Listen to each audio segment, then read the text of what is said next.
Hi mga Mima, ito po ang Destiny.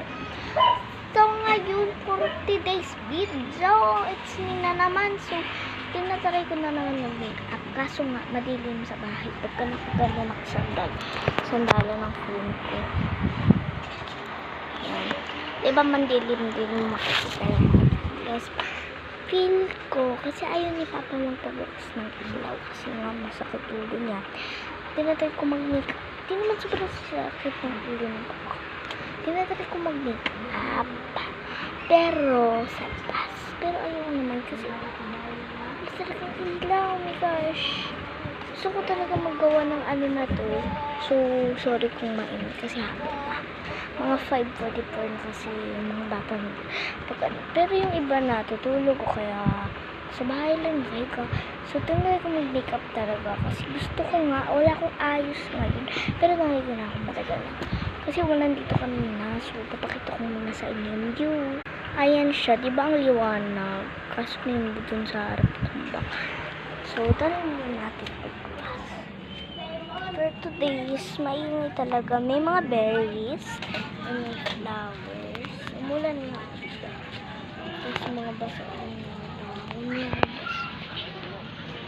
sabi ko sa inyo tapos may bulak-bulak tapos ayun so maingay na talaga so pasok na tayo ayaw ko nagsabi sa inyo umulan talaga kanina mga be so gusto ko talaga mag-makeup wala kasi ako ayos nirepeat ko yung kanina ko sinabi talaga wala akong may isipin so trip ko lang mag-vlog talaga ngayon so what if mag-vlog na tayo pero sa ano lang ayun ko basta mahirap yung naisip na ba yung naisip ko ito kaya may liwanag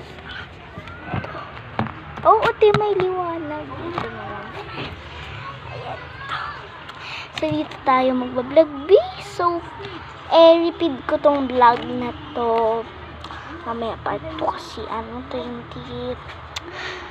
20 minutes na ay 2 minutes na tayo daw pag-vlog so i-repeat ko na lang mamaya mga guys so I repeat this so babay na lang mga days mamaya na akong mag-vlog mga isang oras kasi mag 5:46 na ngayon so 5:46 na ngayon magpa 5:47 na so oras yun dito sa Pinas so mamaya mga 6 doon na tayo mag-vlog kasi papahinga ako tapos nag-ready pa ako ng video okay bye bye forget to